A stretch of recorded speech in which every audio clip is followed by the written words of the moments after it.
गरीब की नवरात्रि। ये कहानी है मां दुर्गा के परम भक्त दीनू की। गरीबी का मारा दीनू एक किसान था। खेती ही इसकी कमाई का जरिया थी।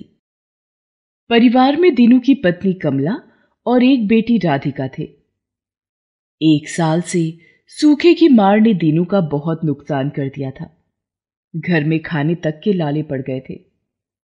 लेकिन फिर भी दीनू और कमला ने उम्मीद नहीं छोड़ी थी। वो हर रोज मां दुर्गा की पूजा बड़े मन से करते थे और उनसे अपने दुख दूर करने की प्रार्थना भी करते थे। हे मां, आपसे तो कुछ भी छिपा नहीं है। मां, पूरी फसल सूख गई, एक दाना तक पैदा नहीं हुआ इस बार। ऐसे तो मेरा परिवार भूखा मर जाएगा। कृपा कीजिए मां, कृपा कीजिए। मां दुर्गा से प्रार्थना करते हुए दीनू रोने लगता है। तभी उसकी पत्नी कमला उसे समझाती है, ऐसे हिम्मत मत हारिए, आप देखना माता रानी कोई ना कोई चमत्कार जरूर करेंगी। आप भरोसा रखिए। वैसे भी नवरात्रे आने वाले हैं। हम इस बार भी पूरे नवरात्रों के व्रत रखेंगे और फिर कन्या पूजन भी करेंगे। मुझे पूरा विश्वास है कि माता रानी हमारे सारे दुख जरूर दूर करेंगी। बस अब सोचना यह है कि माता रानी की पूजा और कन्या पूजन के लिए सामान कहां से आएगा। हाँ कमला, मैं देखता हूं, करता हूं कुछ। कमला की बातों से दीनू को हिम्मत मिलती है। वो घर से बाहर निकलकर गांव के पंसारी के पास जाता है और कहता है, नंदू काका, राम राम, कैसे हो आप? अरे दीनू, आ भैया, बता कैसे आना हुआ? काका, नवरात्रे आने वाले हैं। थोड़ा सामान चाहिए था पूजा का और थोड़ा राशन भी कन्या पूजन के लिए। हाँ हाँ, सामान देने के लिए ही तो बैठा हूं भाई। पर ये बता, पैसे वैसे हैं तेरे पास सामान खरीदने के लिए? अभी तो नहीं है काका, पर मैं आपके पैसे जल्दी ही दे दूंगा। आप तो जानते ही हो काका कि इस बार फसल का क्या हाल हुआ है। कुछ हाथ नहीं आया। बस अब तो माता रानी का ही भरोसा है। अच्छा अच्छा, ठीक है, 2 मिनट रुक जरा। दीनू बात कर ही रहा था कि पीछे से गांव का साहूकार नटवर वहां पर आ जाता है। उसके साथ उसके 2 गुंडे भी थे। नटवर एक निर्दयी और लालची इंसान था। वो हमेशा अपने गुंडों को साथ लेकर चलता था, इसलिए सभी लोग उससे बहुत डरते थे। नटवर गांव के गरीब लोगों की मजबूरी का फायदा उठाता था। पैसों से मदद करके वो उनसे मोटा सूद वसूलता था और जो भी उसे पैसे वापस नहीं कर पाते थे वो उनसे मजदूरी करवाता था, वो भी बिना कोई पैसे दिए। 2 साल पहले दीनू ने भी नटवर से कुछ पैसे उधार लिए थे। हालांकि उसने वो पैसे नटवर को लौटा भी दिए थे। इससे नटवर चिढ़ गया था और हर वक्त उसे परेशान करने की ताक में रहता था। और अब उसे वो मौका मिल गया था। उसने दीनू को नंदू काका की दुकान पर उधार में राशन मांगते हुए सुन लिया था। वो दुकान पर गया और नंदू काका से बोला, ए नंदू, बड़ा शौक चढ़ रहा है तुझे मुफ्त में राशन बांटने का? हैं? तुझे क्या लगा मुझे पता नहीं चलेगा? सब सुना मैंने। तो इस दीनू को मुफ्त में राशन देने वाला है ना? लगता है मुझसे डरता नहीं तू। नहीं मालिक, नहीं, मैं तो बस इसे भगाने ही वाला था यहाँ से। हाँ, मैं क्या दूंगा इसे मुफ्त में राशन? आपसे दुश्मनी थोड़ी लेनी है मुझे, है ना? ए दीनू, चल निकल मेरी दुकान से रे। पहले पैसे लेकर आ, फिर बात करना है। जा। दीनू समझ गया था कि नंदू ने नटवर के डर से उसे राशन देने से मना कर दिया। वो उदास होकर दुकान से बाहर आ गया और फिर नटवर के आगे हाथ जोड़कर बोला, मालिक, मुझ गरीब ने आपका क्या बिगाड़ा है? मुझे थोड़ा राशन मिल जाता तो मैं भी माता रानी के नवरात्रे अच्छे से मना पाता, कन्या पूजन कर पाता। मुझ पर दया कीजिए मालिक। दया करूं तुझ पर? हैं? अरे एक नंबर का मक्कार है तू, मक्कार। कितनी भी कोशिश कर ले, तेरा भला नहीं होने वाला। मेरे पैसे खाके जो बैठा है तू। ये क्या कह रहे हैं मालिक? फसल में बीज बोने के लिए आपसे बस 3,000 रुपए ही तो लिए थे और वो भी मैंने 2 महीने पहले ही चुका दिए। फसल का हाल तो किसी से छिपा नहीं। लेकिन जब आपके इन आदमियों ने मेरा जीना हराम कर दिया तो अपनी बीवी की पायल बेचकर मैंने आपके पैसे चुकाए थे। आप भूल गए क्या? ये देखो, मैंने कहा था ना कि एक नंबर का मक्कार आदमी है ये, मक्कार। पैसे टकार गया और कहता है वापस कर दिए। दिखा दिखा, मुझे सबूत दिखा कि तूने मेरे पैसे वापस कब किए और कितने किए। मालिक, सबूत क्या दिखाऊं मैं? ना तो आपने पैसे देते वक्त कुछ लिखवाया था और ना ही पैसे वापस लेते वक्त कुछ लिख कर दिया था मुझे। आपके ये आदमी थे वहां पर, इनसे पूछ लीजिए। इनके सामने ही मैंने पूरे 3,000 रुपए और 500 रुपए सूद के आपको दिए थे। अच्छा, अरिया, कालू, बताओ रे, तुमने देखा था क्या इसे पैसे देते हुए? नहीं नहीं मालिक, ये झूठ बोल रहा है। मैंने इसे नहीं देखा पैसे देते हुए, और इसने भी नहीं देखा। क्यों रे कालू, बोलता क्यों नहीं? हाँ मालिक, अरिया ठीक बोल रहा है एकदम, हमने नहीं देखा इसे। तो फिर तुम लोग अब खड़े खड़े क्या देख रहे हो? जाओ इसके घर और जो कुछ मिले उठाकर ले आओ। मेरे पैसे लौटाने की तो इसकी औकात नहीं है, तो किसी ना किसी तरह से तो वसूली करनी ही पड़ेगी। मालिक, इसकी हालत तो देखिए। आपको लगता है इसके घर में कुछ मिलेगा? बात तो तेरी भी ठीक है रे हरिया। तो ऐसा करो, इसकी झोपड़ी जाकर उजाड़ दो। जो सामान दिखे उसे बाहर फेंक देना। सड़क पर रहेगा ये आज से। मैं इसकी छत भी छीन लूंगा। नहीं मालिक, नहीं, ऐसा जुल्म मत करो। मैंने आपके पैसे दे दिए, और वैसे भी मेरा घर तोड़ने से आपको क्या मिलेगा मालिक? कुछ मिले या ना मिले, तेरे बीवी बच्चे और तू जब सड़क पर रहोगे तो मुझे बड़ा अच्छा लगेगा, और पूरा गांव भी ये देख लेगा कि मुझसे जबान लड़ाने का नतीजा क्या होता है। ए चलो रे, लग जाओ काम पर। दीनू नटवर के पैरों में गिरकर रहम की भीख मांगता है, लेकिन नटवर उसकी एक नहीं सुनता।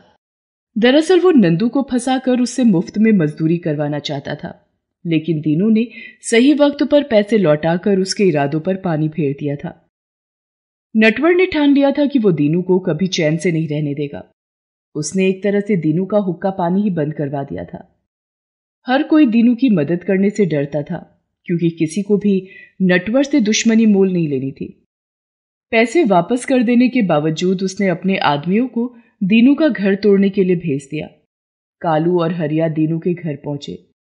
दीनू भी पीछे पीछे पहुंचा और नटवर भी अपनी गाड़ी से वहां पहुंच गया। वो सब कुछ अपनी आंखों से देखना चाहता था। वो सब देखकर दीनू की पत्नी कमला और बेटी राधिका भी घबरा गए। कमला तुरंत मां दुर्गा की मूर्ति के पास गई और हाथ जोड़कर बोली, मां, ये क्या हो रहा है? मां, वो दुष्ट नटवर हमारा घर तोड़ना चाहता था। हम कहां जाएंगे मां? हमारी रक्षा कीजिए, रक्षा कीजिए हमारी। उधर घर के बाहर दीनू भी नटवर के आदमियों को रोकने की पूरी कोशिश कर रहा था, लेकिन उन दोनों ने दीनू को मारना शुरू कर दिया और धक्का देकर जमीन पर गिरा दिया। फिर वो दोनों दीनू के घर की तरफ बढ़ने लगे। राधिका घर की खिड़की से ये सब देख रही थी। वो चिल्लाकर अपनी मां से बोली, मां, वो लोग अंदर आ रहे हैं मां, उन्होंने बाबा को भी मारा, कुछ करो मां, वो हमारा घर तोड़ देंगे। राधिका रोने लगती है। कमला भी घबराई हुई किसी चमत्कार की उम्मीद में माता रानी के आगे हाथ जोड़े बैठी थी। दूसरी तरफ कालू और हरिया ने जैसे ही दीनू के घर की चौखट पर कदम रखा तो घर के अंदर से तेज प्रकाश निकलने लगा। प्रकाश इतना तेज था कि कोई भी कुछ देख नहीं पा रहा था। कालू और हरिया भी डर के मारे पीछे हट गए। पूरे गांव के लोग पहले से ही शोर सुनकर वहां आ चुके थे और दीनू के घर से अनोखा प्रकाश निकलते देखकर सभी चौंक गए थे। सभी जानते थे कि दीनू माता रानी का कितना बड़ा भक्त है। लोग इसे माता रानी का चमत्कार मानकर हाथ जोड़कर देवी मां के जयकारे लगाने लगे। ये सब देखकर भी नटवर को अक्ल नहीं आई, उल्टा वो और भी चिढ़ गया। वो गुस्से में अपने आदमियों से बोला, सांप क्यों सूंघ गया तुम्हें? डरो मत, ये सब इस मक्कार दीनू की ही कोई चाल है। चलो अंदर जाओ और जैसा मैंने कहा वैसा करो। माफ कीजिए मालिक, पर ये तो माता रानी का चमत्कार लगता है, हम अंदर नहीं जाएंगे। क्या बक रहे हो? कैसे कैसे कामचोर पाल रखे हैं मैंने भी। तुम दोनों को तो मैं बाद में देखूंगा, पर पहले इस दीनू की अक्ल ठिकाने लगाता हूं। क्या समझता है जादू टोना करके रोशनी कर देगा और पीछा छुड़ा लेगा मुझसे। अब देखता हूं कौन बचाता है इसे। इतना कहकर नटवर खुद दीनू के घर की तरफ बढ़ने लगता है।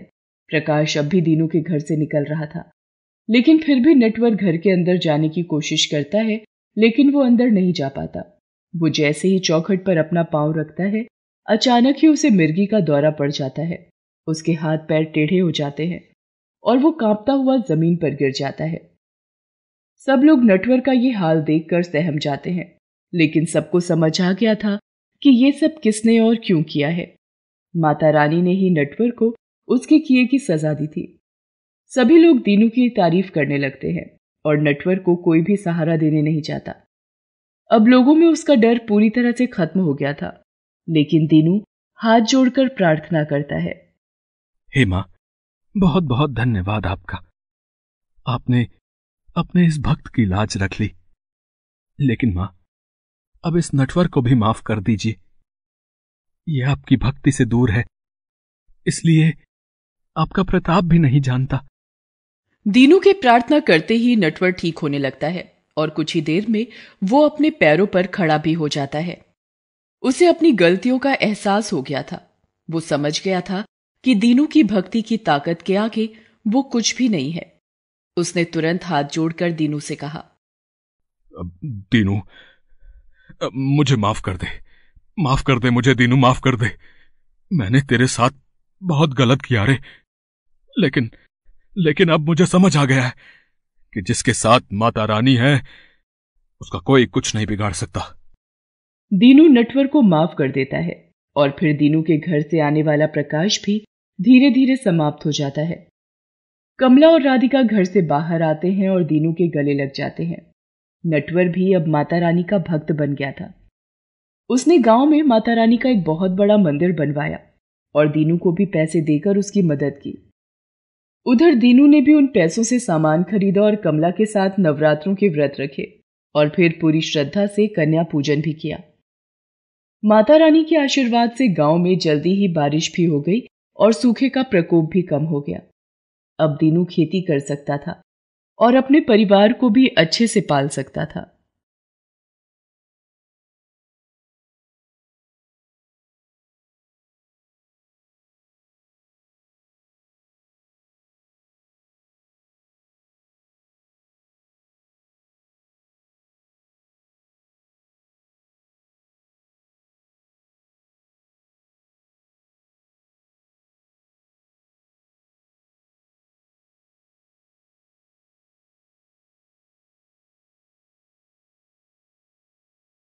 गरीब दुर्गा भक्त मूर्ति वाली। भक्ति में असीम शक्ति होती है। सच्ची श्रद्धा ही भक्त की सबसे बड़ी ताकत होती है। सोनपुर की रहने वाली गरीब सुधा मां दुर्गा की परम भक्त थी। बचपन से ही उसके मन में माता रानी के प्रति बड़ी श्रद्धा थी, जो वक्त बीतने के साथ बढ़ती ही गई। सुधा एक गरीब परिवार से थी। बड़ी हुई तो उसके माता पिता ने उसकी शादी रमेश से कर दी। रमेश एक मूर्तिकार था। वो देवी देवताओं की बहुत ही सुंदर मूर्तियां बनाकर बेचता था और यही उसकी कमाई का जरिया भी था। रमेश के हाथ में गजब की कलाकारी थी। ऐसे ही एक दिन, सुधा, देखो, जल्दी यहां आओ। क्या हुआ जी? जल्दी बताइए, क्या बात है? देखो ना, आज अखबार में मेरी बनी मूर्ति की तस्वीर छपी है। अच्छा, दिखाइए तो, कहाँ है? अखबार में रमेश की बनाई मूर्ति की फोटो देखकर सुधा बहुत खुश होती है और रमेश से कहती है, सब माता रानी की कृपा है जी। वैसे इसमें लिखा क्या है, जरा वो भी तो पढ़कर सुनाइए। आपकी तारीफ लिखी होगी। नहीं सुधा, इसमें मेरे बारे में कुछ भी नहीं लिखा है। बस मूर्ति की फोटो छपी है और नीचे माता रानी के चमत्कार की कहानी है। अच्छा, कोई बात नहीं जी। आप देखना, माता रानी चाहेंगी तो एक दिन आपका नाम भी छपेगा अखबार में। सुधा, तुम भी ना, मेरी बनाई मूर्ति की फोटो छप गई, मेरे लिए इतना ही काफी है। रमेश भले ही बहुत सुंदर मूर्तियां बनाता था, लेकिन फिर भी उसे वो पहचान नहीं मिली थी जिसका वो हकदार था। सुधा भी मूर्ति बनाने में रमेश की मदद किया करती थी। सब कुछ ठीक चल रहा था कि एक दिन बाजार से घर लौटते हुए रमेश को एक तेज रफ्तार गाड़ी ने अचानक टक्कर मार दी। इस हादसे में रमेश की मौत हो गई। सुधा को जैसे ही इस बारे में पता चला तो वो रोते रोते अचानक बेहोश हो गई। आस पड़ोस के लोग उसे अस्पताल लेकर गए तो पता चला कि सुधा मां बनने वाली थी। मां, ये कैसी दुविधा है मेरे सामने। एक तरफ तो आपने इतनी बड़ी खुशी दी है मुझे और दूसरी तरफ मेरे जीवन के आधार को ही छीन लिया मुझसे। मेरे पति के बिना मेरे जीवन का कोई मतलब नहीं है। लेकिन अब अपनी संतान की खातिर मैं मर भी नहीं सकती। इतना कहकर सुधा जोर जोर से रोने लगती है। तभी उसके पड़ोस में रहने वाली कांता काकी उसके कंधे पर हाथ रखकर उससे कहती हैं, नहीं सुधा, ऐसा नहीं कहते। तेरी कोख में रमेश की ही तो निशानी है। उसकी खातिर तुझे हिम्मत रखनी होगी। और तू क्यों भूलती है, माता रानी तेरे साथ है, वो सब अच्छा करेंगी। कांता की बातों से सुधा को हिम्मत मिलती है। कमाई का बस एक ही जरिया था उसके पास। उसने पूरी मेहनत और लगन के साथ मूर्तियां बनाना शुरू किया। धीरे धीरे उसके हाथ में सफाई भी आने लगी। वो अपनी बनाई मूर्तियों को अपने घर के पास वाली सड़क पर ही बेचने लगी। वो पूरा दिन धूप में खड़ी रहती पर उसकी मूर्तियां ज्यादा नहीं बिकती थी। लोगों को उसकी बनाई मूर्तियों में रमेश वाली बात नहीं दिखती थी, इसलिए लोग उसकी मूर्तियां खरीद नहीं रहे थे, जिसकी वजह से सुधा के लिए अपना पेट भर पाना भी अब मुश्किल हो रहा था। वो बहुत उदास रहने लगी। ये देखकर कांता काकी ने एक बार फिर से उसे समझाया, सुधा, परेशान मत हो बेटा, तू कोई और काम करके देख, हो सकता है वहां फायदा हो। नहीं काकी, इनसे मूर्तियां बनाना ही तो सीखा था मैंने, पर लगता है वो भी अच्छे से सीख नहीं पाई मैं, तभी तो लोग मुझसे मूर्तियां नहीं खरीद रहे। एक बार को सोचा कि लोगों के घरों में काम कर लूं, लेकिन कुछ ही महीनों में मेरा बच्चा इस दुनिया में आने वाला है तो नहीं, ऐसी हालत में तू कोई भी भारी काम मत करना। तू बस थोड़ा सब्र रख बेटी। ये ले, ये थोड़े पैसे रख ले। अरे पर नहीं काकी, नहीं, मैं आपसे पैसे नहीं ले सकती। क्यों नहीं ले सकती? मैं तेरी माँ जैसी तो हूं, जानती हूं तेरी मुश्किल को। एक बार तेरा बच्चा सही सलामत इस दुनिया में आ जाए, फिर कोई नया काम शुरू कर लेना तू। तब तक आराम कर, ठीक है? बाकी कोई भी परेशानी हो तो मुझसे कहना। सुधा कांता से पैसे ले लेती है। कुछ दिन उसका गुजारा उन पैसों से ही चल जाता है। उसकी मूर्तियां अब भी नहीं बिक रही थी। हार मानकर उसने मूर्तियां बनाना बंद कर दिया, क्योंकि उसके पास पहले से ही बहुत सारी मूर्तियां तैयार रखी थी। फिर एक रात बहुत तेज तूफान आया। तूफान के साथ तेज बारिश होने लगी। तभी सुधा को ख्याल आया, अरे बाहर तो कितनी तेज बारिश हो रही है, मूर्तियां भी बाहर हैं, उन्हें अंदर लाना होगा। सुधा एक एक करके सारी मूर्तियां घर के अंदर ले आती है। मूर्तियां बहुत सारी थी, ऊपर से घर भी बहुत छोटा था। ऐसे में सुधा ने किसी तरह सारी मूर्तियों को तो भीगने से बचा लिया, लेकिन खुद उसके लिए घर में जगह नहीं बची। मजबूरी में उसे घर के बाहर ही रहना पड़ा। वो पूरी रात बारिश में भीगती रही, पर उसने एक भी मूर्ति को भीगने नहीं दिया। सुबह जब कांता काकी ने यह सब देखा तो वो सुधा से बोली, अरे सुधा, तू पागल है क्या? सारी रात बारिश में क्यों रही? काकी, वो मूर्तियां इतनी सारी थी कि घर में जगह ही नहीं बची। थोड़ी बहुत मूर्तियां भीग भी जाती तो क्या हो जाता, वैसे भी ने कोई खरीद तो रहा नहीं। अब देख, चढ़ गया ना बुखार तुझे। अरे अपना नहीं तो अपने बच्चे का तो ख्याल रखा कर। नहीं काकी, बात सिर्फ नुकसान की नहीं है, ये सब मेरी माता रानी की मूरत है, मैं इन्हें कैसे बारिश में छोड़ सकती थी। सुधा की बात सुनकर कांता चुप हो जाती है। वो समझ गई थी कि ये सुधा की भक्ति थी, जिसके आगे उसने खुद की और अपने बच्चे तक की परवाह नहीं की। बारिश में भीगने की वजह से सुधा कई दिन तक बुखार से तपती रही। कांता ने इस दौरान उसका ख्याल रखा। फिर एक दिन कांता घर का दरवाजा खोलती है तो बाहर 3-4 लोग खड़े थे। कांता को देखते ही उन्होंने कहा, नमस्ते काकी, ये वो मूर्ति वाली सुधा का ही घर है ना, जो पास वाली सड़क पर भगवान की मूर्तियां बेचती थी? हाँ है। तो आप बताइए क्या काम है आपको? जी, हमें माता रानी की मूर्तियां चाहिए। पूरे 4 दिन हो गए वो मूर्तियां बेचने ही नहीं आई, तो हम खुद ही लोगों से पूछते पूछते यहाँ आ गए। अच्छा, आप रुकिए, मैं अभी सुधा को बुलाकर लाती हूँ। कांता सुधा को सारी बात बताती है। सुधा ग्राहकों को अपने घर में देखकर चौंक जाती है, साथ ही खुश भी होती है। सारे ग्राहक सुधा से एक एक मूर्ति खरीद कर ले जाते हैं। फिर शाम होने तक और भी कई ग्राहक ठीक इसी तरह सुधा के घर आते हैं और सुधा से मूर्तियां खरीद कर ले जाते हैं। सुधा को कुछ समझ नहीं आ रहा था कि अचानक लोगों को उसकी मूर्तियां इतनी पसंद कैसे आने लगी, पर फिर भी वो इस सब से बहुत खुश थी। उसे खुश देखकर कांता काकी ने उससे कहा, देखा, मैंने कहा था ना माता रानी सब ठीक करेंगी। हाँ काकी, आपने बिल्कुल सही कहा। मेरी माता रानी ने हमेशा मेरा साथ दिया है। आप देखना, इस बार मैं ऐसी मूर्तियां बनाऊंगी कि लोग देखते रह जाएंगे। सुधा की बनाई सारी मूर्तियां बिक गई थी। उसने फिर से मूर्तियां बनाना शुरू किया। अब वो पहले से काफी खुश थी और अब की बार उसने पहले से भी सुंदर मूर्तियां बनाई थी। वो पहले की तरह अपने घर के बाहर फिर से मूर्तियां बेचने लगी। पूरा दिन उसके पास ग्राहक आते रहे और एक ही दिन में उसकी बनाई सारी मूर्तियां बिक गई। सुधा ने हाथ जोड़कर माता रानी को प्रणाम किया और सामान समेटकर घर जाने की तैयारी करने लगी। तभी एक कार उसके पास आकर रुकी। उस कार में से एक पति पत्नी का जोड़ा बाहर उतरा। उन दोनों को देखकर ही पता चल रहा था कि वो बहुत अमीर थे।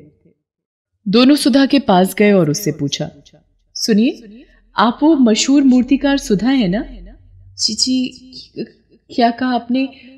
मशहूर मूर्तिकार? सुधा तो मैं ही हूं, पर हे माता रानी, आखिर पहुंच ही गए हम आप तक। पता है कितनी दूर से आ रहे हैं हम आपका पता ढूंढते ढूंढते। हमें आपसे माता रानी की मूर्तियां खरीदनी है। आप दिखाइए। हमें कम से कम 4 मूर्तियां तो चाहिए। जी, पर मेरे पास अभी एक भी मूर्ति नहीं है। आप कल ले लेना आकर, मैं रात में बनाकर रख लूंगी। ओहो, लगता है हमें आने में देर हो गई।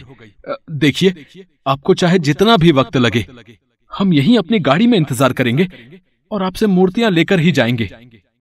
जी, क्या आप बुरा ना माने तो एक बात पूछूं आपसे? हाँ हाँ, पूछिए ना। आप इतनी दूर से आए हैं और यहाँ इंतजार करने को भी तैयार हैं। देखने में तो बहुत अमीर लगते हैं आप। कहीं से भी कितनी भी महंगी मूर्तियां खरीद सकते हैं। फिर नहीं सुधा जी, पैसों से सिर्फ मिट्टी की मूर्त खरीदी जा सकती है, पर आपके हाथों से बनी चमत्कारी मूर्तियां तो सिर्फ आपके पास ही मिलेंगी ना। जी, क्या चमत्कारी मूर्तियां, और वो भी मेरी? मैं कुछ समझी नहीं। अरे आपको कुछ पता नहीं क्या?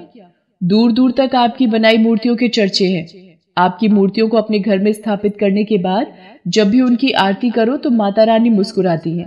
अपने एक रिश्तेदार के घर हमने अपनी आंखों से देखा ये सब, तभी आपके पास दौड़े चले आए। क्या ये सच है? हाँ हाँ, बिल्कुल सच है। विश्वास नहीं होता तो ये देखिए, अखबार में भी आपकी चमत्कारी मूर्तियों के बारे में छपा है, वो भी आपके नाम के साथ।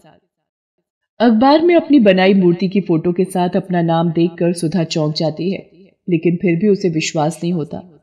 वो तुरंत अपने घर जाकर माता रानी की एक बड़ी सी और बहुत सुंदर मूर्ति बनाती है। वो उस मूर्ति को अपने घर में स्थापित करके पूजा करती है और फिर आरती भी उतारती है, लेकिन उसकी मूर्ति में कोई हलचल नहीं दिखती। वो उदास हो जाती है और रोते हुए माँ दुर्गा से कहती है, हे माँ, मेरी ही बनाई मूर्त में आपने सबको दर्शन दिए, सबको मुस्कुराकर अपना आशीर्वाद दिया, पर मुझसे आप क्यों नाराज हैं? जरूर मेरी ही भक्ति में कोई कमी है जो मुझे आपका चमत्कार देखने को नहीं मिला। सुधा जोर जोर से रोने लगती है। तभी अचानक उसकी बनाई मूर्ति के चारों तरफ प्रकाश हो जाता है। सुधा शुरू में तो कुछ नहीं देख पाती, फिर कुछ देर बाद वो देखती है कि उसकी बनाई मूर्ति न सिर्फ मुस्कुरा रही थी बल्कि अपनी पलकें भी झपका रही थी। तभी उसे एक आवाज सुनाई देती है, सुधा, तुम्हारी भक्ति में कोई कमी नहीं है, बल्कि तुम्हारी निश्चल भक्ति से मैं बहुत प्रसन्न हूं।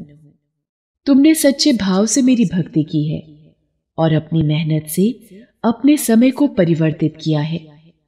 तुमने सच्चे दिल से मुझे पुकारा तो मुझे तो आना ही था। माँ, मुझ गरीब को दर्शन देकर आपने मेरा उद्धार कर दिया। माँ, मेरा जीवन सफल हो गया। माँ, सुधा, तुम मेरी सच्ची भक्त हो, साथ ही परिश्रम और त्याग की भावना भी तुम में है। तुम ऐसे ही मेहनत करती रहो, मैं हमेशा तुम्हारे साथ हूं। इतना कहते ही मूर्ति से आने वाला प्रकाश धीरे धीरे कम हो गया।